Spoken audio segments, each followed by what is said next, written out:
Stress ako, parang hindi pumapasok sa utak ko. Kain tayo!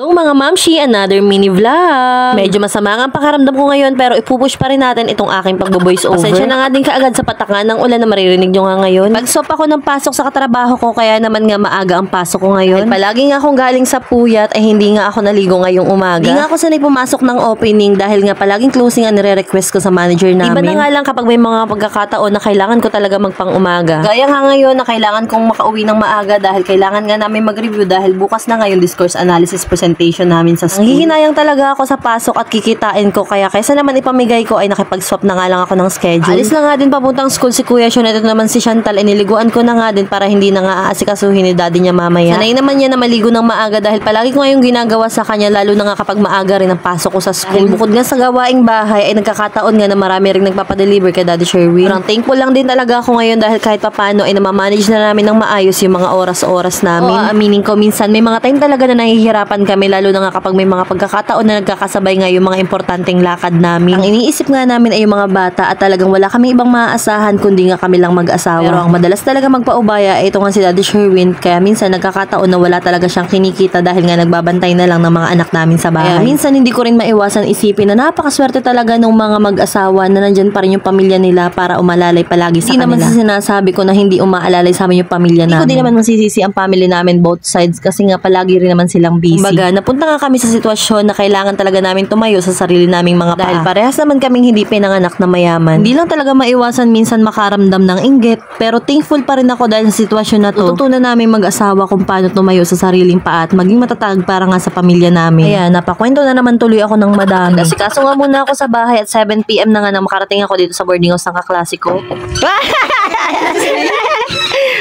Hi vlog ka, hi vlog. Hi vlog.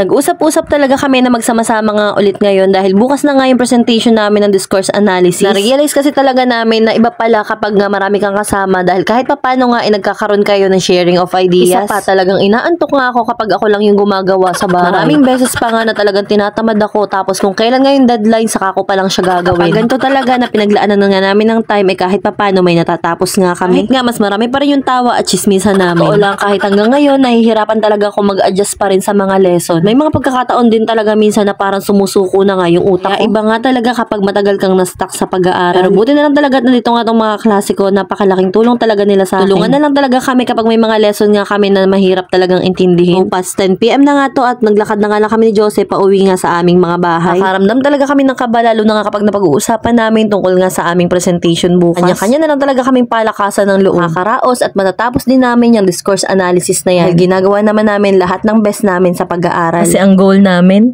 hindi naman para makakuha ng napakataas na grades. Dahil ang gusto lang namin, makatapos, makakuha ng magandang trabaho at makatulong sa pamilya.